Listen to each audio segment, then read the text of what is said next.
दर्शा रही है। लेकिन दादा एक बात याद आ गई, जो हमारे यहाँ पर जो मकान नए मकान में प्रवेश करते हैं, महलों में प्रवेश करते हैं, जो नया मकान बनाते हैं उसमें जो हवन कराते हैं वो किस लिए कराते हैं? किसका पूजन होता है? किसी को पता है? जब हम नया मकान बनाते हैं तो बोलते हैं उसमें क्या गृह प्रवेश करा रहे हैं, कहते हैं ना, उसमें पूजन किसका कराते हैं? जो पूजन होता है वो विश्वकर्मा का होता है। जब प्रभु ने उस द्वारका नगरी को बसाया है तो उस द्वारका नगरी का निर्माण विश्वकर्मा ने किया था, जिसकी हम और तुम अभी भी पूजा कर रहे हैं। यही नहीं, कन्हैया ने विश्वकर्मा की पूजा करवाई। भला त्रेता युग, सतयुग, द्वापर और इस कलयुग में भी हो रही है। जब घर में हम महल में नए में प्रवेश करते हैं तो बिना हवन के कोई घर में प्रवेश नहीं करता है, तो वो पूजन होता है विश्वकर्मा का। आज जब कन्हैया ने पूजन कराया है, आज उस सुंदर सी नगरी में सभी गोकुलवासी रहने लगे। धीरे धीरे समय व्यतीत हुआ। समय के साथ साथ में दादा तो प्रभु अपनी लीलाओं को दर्शा रहे हैं। आज आगे बड़ा ही सुंदर प्रश्न है, किस प्रकार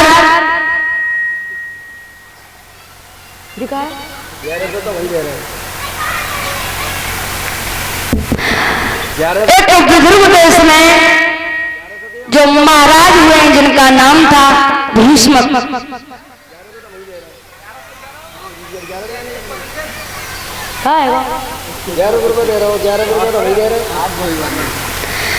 दादा विदर्भ देश में एक महाराज हुए जिनका नाम है भीष्मक, जिनके घर में 5 बेटे पर कोई बेटी नहीं है। दादा बताया जाता है मनुष्य के जीवन में कि अगर पहली संतान जिस घर में बेटी है ना, उस घर के न जाने कितने में जन्मों के पिता के पुण्य किए हुए उदय हो गई, हजारों जन्मों के, तब उस घर में पहली संतान बेटी होती है। और आजकल तो काल के घर में पहली संतान बेटी हो जाए तो मैया कुलुआ में सर रख कर रोती हैं। बेटा हो जाए तो गांव में लड्डू बटेंगे, अगर कहूँ हो गई बेटिया तो मिठाई कहूँ लो ना है। लेकिन दादा पहली संतान जिस घर में बेटी है ना, उस घर में ये समझ लो 4 चांद लग गए, पहली संतान बेटी हो गई। आज जब घर में 5-5 बेटे, कोई बेटी नहीं है।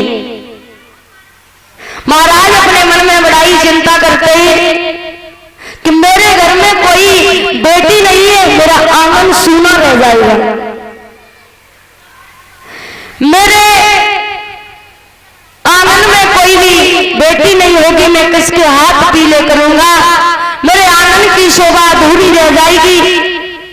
मेरे घर में कोई बेटी नहीं है, क्योंकि दादा जो बेटी है ना कभी बेटों से कम नहीं होती है। जो चीज हमारे भाईजन कर रही है वही बेटियां भी कर रही हैं, क्योंकि सर्दी और गर्मी में पुलिस की वर्दी में अनहद की सीमा पर चढ़ने लगी बेटियां। देखा होगा बॉर्डर पर बेटी भी लड़ रही है। सर्दी और गर्मी में पुलिस की वर्दी में अनहद की सीमा पर चढ़ने लगी बेटियां। देवों के संग में कारवली की जंग में और तोप और राइफलें चलाने लगी बेटियां। बेटी कम नहीं होती है दादा। झांसी की रानी थी, अमर कहानी थी, तो अंग्रेजों के छक्के छुड़ाने लगी बेटियां। पीछे नहीं हटती बेटियां, क्योंकि दादा बेटियों का भी अपमान मत करो, बेटियों को भी सम्मान दो। उगाए जाते हैं बेटे, उग जाती हैं बेटियां, उगाए जाते हैं बेटे, उग जाती हैं बेटियां। दादा पढ़ाए जाते हैं बेटे, लेकिन पढ़ जाती हैं बेटियां।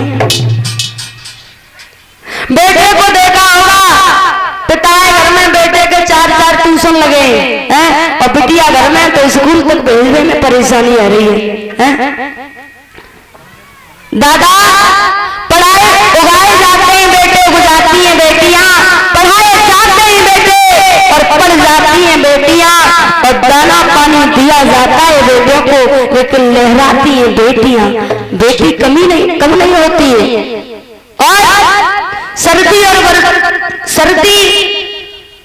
जब भी सर्दी पड़ती है ना, अगर बेटा घर में है तो माता पिता को बड़ा चिंता होती है। बरसात के मौसम में फूलों की तरह होती हैं बेटियां, बरसात के मौसम में फूलों की तरह होती हैं बेटियां, माँ बाप के ऊपर बोझ होती हैं बेटियां, लेकिन एक कुल की लाज रखता है बेटा, दो कुलों की लाज होती है बेटियां। बेटी कभी किसी से कम नहीं होती है दादा। और जब जिस घर में बेटी नहीं होती वो घर अशुद्ध माना जाता है। देखा होगा दादा, एक बार एक मैया के गर्भ से कोई संतान नहीं हुई दादा, जब संतान नहीं हुई तो मैया को बड़ा कष्ट हुआ कि मेरे घर में कोई संतान नहीं है। धीरे धीरे जब उसके शादी के 20 साल गुजर गई, उसके बाद में उसके कुच्चा से एक बेटा ने जन्म लिया दादा। जब 20 साल गुजर गई, उसके बाद में घर में बेटा ने जन्म लिया तो मैया को बड़ा खुशी हुई कि हमारे आंगन में संतान हुई है। लेकिन दादा संतान तो पैदा हुई, लेकिन उस बच्चे की अंदर से ही एक आंख जो थी वो खराब थी। तो डॉक्टर ने बोला कि अगर इसकी आंख खराब है, कोई अपनी आंख दे दे तो ये बेटे की आंख सही हो जाएगी। उस मैया ने अपनी आंख को अपने बेटे को दे दिया। मैया एक आंख से कानी हो गई। धीरे धीरे समय व्यतीत हुआ, 1 साल गुजर पाई, तब तक उस बेटे के पिता एक्सीडेंट से खत्म हो गए दादा। जब पिता का साया मैया के ऊपर से पति का साया बेटा के ऊपर से पिता का साया उठ गया तो मैया पर क्या गुजरेगी। आज धीरे धीरे मैया ने मेहनत मजदूरी की, उस बेटे को पढ़ाया दादा।